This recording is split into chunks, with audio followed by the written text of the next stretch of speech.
Struggle Team.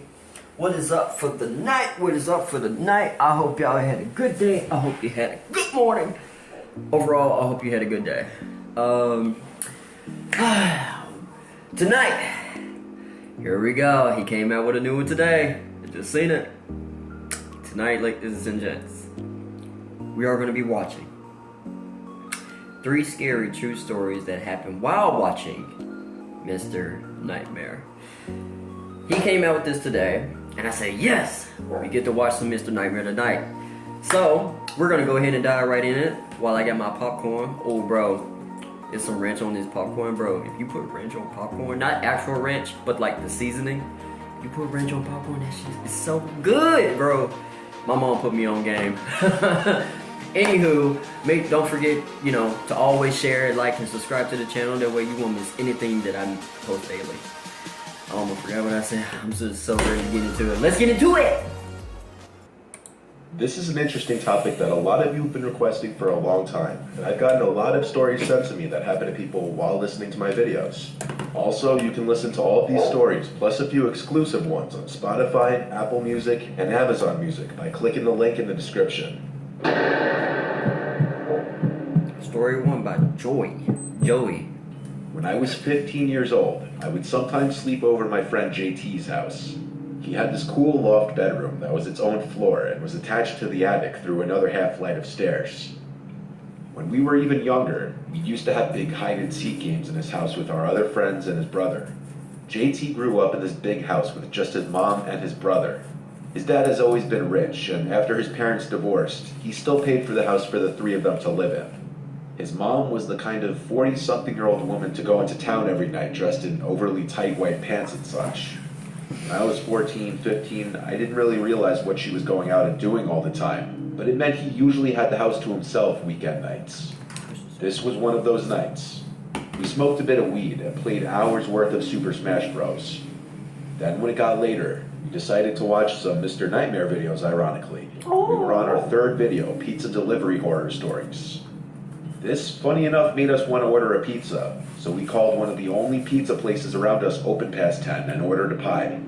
As we finished the current video we were on, we started watching a Craigslist horror story video. As we were genuinely getting spooked by one of the stories, there was a crash sound from up in the attic. The sound of a box falling over and its contents spilling out. It sounded like getting paranoid and shit. JT and I looked at each other and freaked out. We went to pause the video, and JT screamed his older brother's name, who wasn't supposed to be home. It was our first instinct to assume that it was his brother trying to scare us, but that would mean he had been hiding in the attic for hours, which seemed unlikely.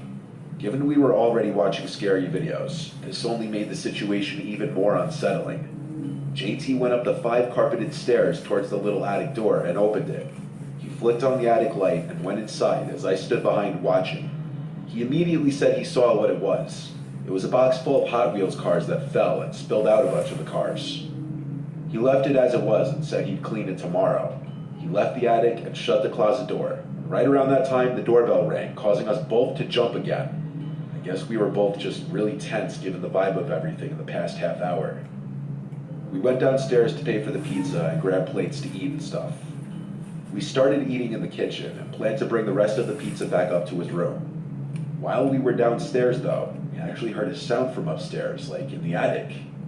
The kitchen was below JT's room, and the living room was below the attic, so the living room had a higher ceiling. We walked into the living room to listen, and sure enough, we heard a faint bump that was just loud enough to hear.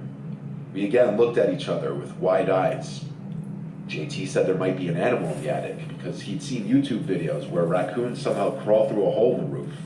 He somehow convinced me to go check it out. I'm not sure why we were making a joke of this. I think because neither of us wanted to admit how freaked out we were. We went back to his room together, and he gave me this huge flashlight. I opened the attic door, and he was right behind me at the doorway. I turned on this huge flashlight that doubled as a radio and stepped inside. I looked at the spilled over pile of Hot Wheels. Then I looked around this city of piles of boxes. Why am I doing this? I said back to JT, and he laughed and said just keep looking. I stepped a little deeper into the attic to look behind this tall pile of boxes, and suddenly I felt 2 hands on my back push me. I stumbled forward and almost fell, and I heard the laugh of JT behind me. I told him he was a dick, but then, I guess in response to my sudden and loud stumble forward, something moved from beyond this other pile of boxes. I stepped up maybe 2 more feet and peered behind the boxes with the flashlight, and I was petrified. There was a guy hunched over behind the pile of boxes, and he looked right back at me. I ran back out of the attic while pushing JT out, screaming, "Go, run!" I shut the door behind us and screamed that there's someone in there. He followed me outside to the neighbor's house, who apparently wasn't home. We waited on the neighbor's stoop as we called 911. He made his called friend. JT's mom, who seemed kind of drunk, and rushed home from her date or whatever she was doing. The police searched the house to make sure it was clear.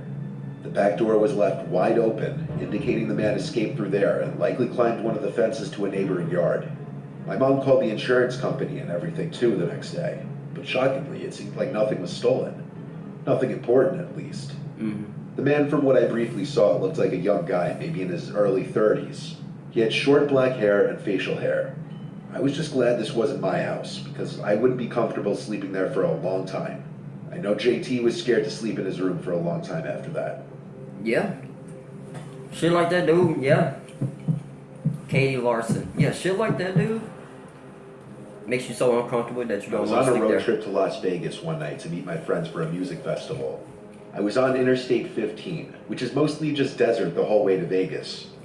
I chose to do the drive at night to avoid traffic. I left my house around 8 p.m. My GPS said I'd get to my friend's Airbnb around midnight. On long drives, I usually listen to podcasts and such because I start getting tired of music after a few hours.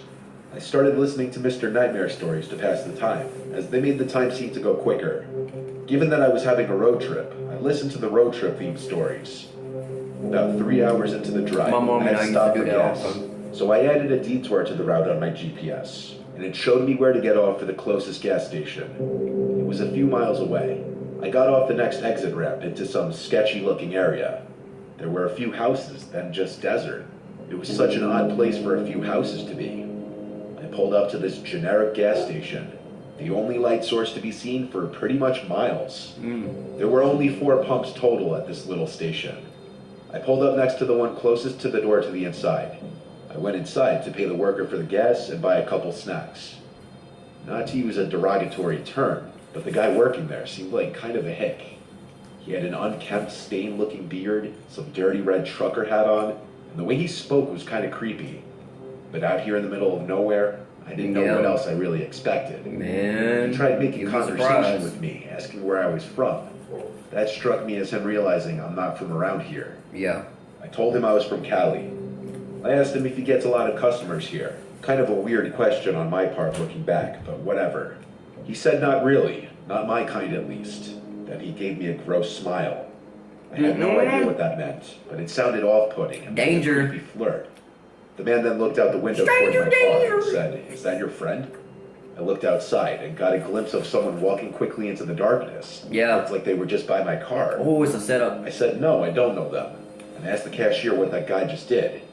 He shrugged his shoulders and said he didn't see. Right. Being admittedly an attractive girl in her 20s, I deal with creepy stuff all the time, so I almost wanted to ask the cashier if he could accompany me outside to make me feel better. But honestly, I was creeped out by the cashier as well. I went outside to the pump to start filling up the tank of my car. Looked around the empty Oh. gas station lot.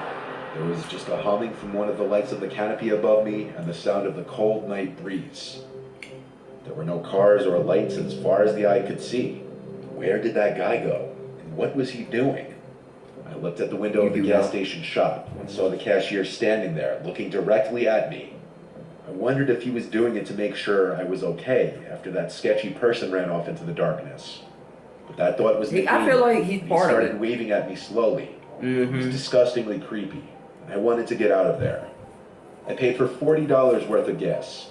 When I was around the Damn. 30 mark, I heard something from the small building, like a voice. I looked over to the window, expecting it to be the cashier who made the noise. But he was still inside, just standing at the window, looking at me. Then This I noticed shit where weird, the sound bro. came from. Make me so There was a uncomfortable. man peering his head around the right side wall of this small gas station store. He was waving his hands at me, motioning for me to Bro, come over. get out of I'm pretty there! sure I saw a creepy smile on his face too. Get out of I started there! waving and calling for the cashier in the store. He didn't move though. He's not He gonna stood there, move. motionless, looking at me as I called for him and waved my arms. That's a I wrap. looked back at the Leave. creepy guy who was peering his head around the corner, and he was still there. But now he wasn't hiding behind the wall anymore. He was standing fully exposed until he If noticed this don't me scream noticing. danger, I don't Started know. walking towards me. I removed the nozzle from my gas tank and left it dangling. Yes. Called at the cashier for help one more time. No, He forget still the just cashier. stood there, motionless, looking at me. They some damn aliens. My heart in my Forget throat. them, man. This Leave. was a textbook scene directly from a Mr. Nightmare story. I got in my car and sped out of there, back on the basically deserted road, and eventually back onto the interstate. My heart was racing after Yeah, that for like, 5 minutes. Needless to say, I stopped listening to Mr. Nightmare for the rest of that road trip. I got safely to the Airbnb about an hour after that ordeal. Shit made a I have paranoid. no idea what to make of it. I'm scared to stay out of Oh. Well, Miss Nightmare, I won't listen to you while I'm on the road. I rent a house in Gulfport, Mississippi. You scare me to It's a shit. small house, but perfect for one person. I live alone with my dog Gringo. The backyard is big for him to run around in, and the area is pretty nice, right by the beach too. This happened on a summer night, I think a Thursday. I had just finished preparing my lunch for tomorrow and finished cleaning up the kitchen.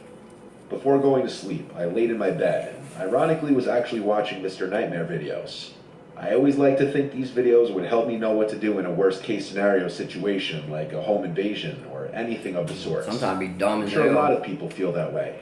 And honestly, none of us ever expect something like that to happen to us. Sure, it happens to other people, but never you, right? Well, it must have been like 11:30 at night. I was literally watching a video. Just get lucky. The doorbell rang. And Gringo started barking. Like Hearing this the dumbass doorbell dog anytime bagger. past 10 o'clock honestly is bone-chilling. It raises immediate red flags and questions, like who is it and what could they want at this hour? I didn't leave my bed. I was not going to leave my bedroom to check who it could be. I was downright horrified just from the sound of the doorbell. Gringo is a pretty big dog, and you can hear it in his bark, so I hoped the sound of his barks would deter anyone with bad intentions. But the doorbell rang again, and the dread of wondering who was out there and why were they at my doorstep became even worse. The Right. doorbell was followed by loud knocking. I still didn't leave my bed. I wasn't going to go out there. When it finally seemed to stop, I felt a little relieved. Since the house is only You got one some other floor, plan. my bedroom was ground level. My window kind of looks out to the street in front of the house. So I looked out the window just to see if anyone would be walking down the street. I stood there watching for maybe 30 seconds before I heard footsteps outside near the window. I hurried back into the bed to hide. Gringo was growling and looking out the window. I told him to be quiet. Suddenly, a voice broke the silence and said, "I see you. Open the window." The voice was right outside the window. Oh. Gringo started to bark again.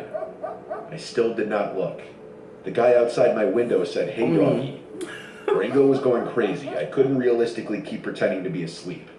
I turned over to look at the window. Oh shit. Looking at a creepy man with his eyes open super wide, looking back at me. That got me a The little only bit. thing separating us being the bug screen of the window. What the I hell? asked, "What do you want?" And he repeated himself and said, "Can you let me in? It's cold out here." It's No. literally a midsummer night in No. Mississippi. I said, "Leave," before I called the police. This is in Mississippi? This was where when I'm he at. tried lifting the screen himself, and when he realized he couldn't, he started punching at it to break a hole in it. I quickly slid the window shut and locked it. I was shocked Gringo's loud barks weren't scaring this guy off. I asked the 911 operator to please send police to my house. And they gonna take Of course, like in so many stories They gonna I've heard take a before, while. the police showed up too late because the man was gone. Yep. He was probably on Yep. some kind of drugs. I have no idea what kind, but I could just hear it in his voice. And that comment that it was cold outside was also a dead giveaway. I don't think there was really any other appropriate way to handle this other than locking the window right away and calling 911. Wow, bro.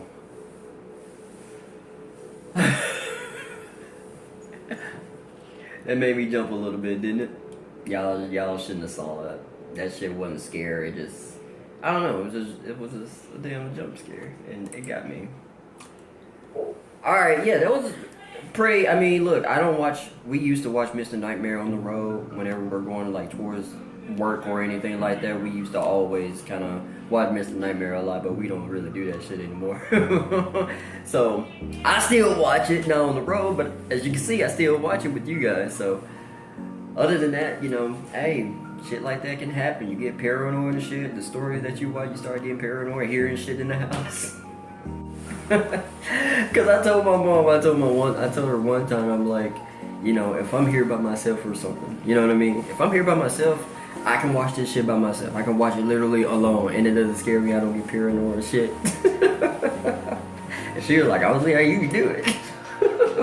I mean, I don't know, that shit just don't scare me. Anywho, make sure you like, share, subscribe to the channel. That way you won't miss anything that I post daily. And also, have you been through a situation like this where you were watching Mr. Nightmare and you started hearing some shit, and the shit was actually something that you thought it was, but you thought it might have been like maybe a raccoon or some shit, but nah, it was the real deal, motherfucker. Have you ever been through a situation like that? If you would like to share it down in the comment section below. If you don't want to share, keep it to yourself. But once again, don't forget to share, like, and subscribe to the channel. That way you won't miss anything that I post daily. Also, I'm not gonna say that shit again. Also, this weekend I will be busy. I will be watching the Royal Rumble. I will show like little short clips here and there, like after a match is over with. I keep you guys updated. If you're not watching Peacock, or if you're not watching pay-per-view or anything, this is for the people that are wanting to watch it, can't watch it, you know, or probably want to stay up to date. I will keep you guys up to date. I will keep posting after every match and show you who won, and of course you will see my reaction, obviously. So stay tuned for that. Fuck it, I'm gonna go ahead and say it one last time. Don't forget to share, like, and subscribe to the channel. That way you won't miss anything that I post daily. I'll see you guys in the next one.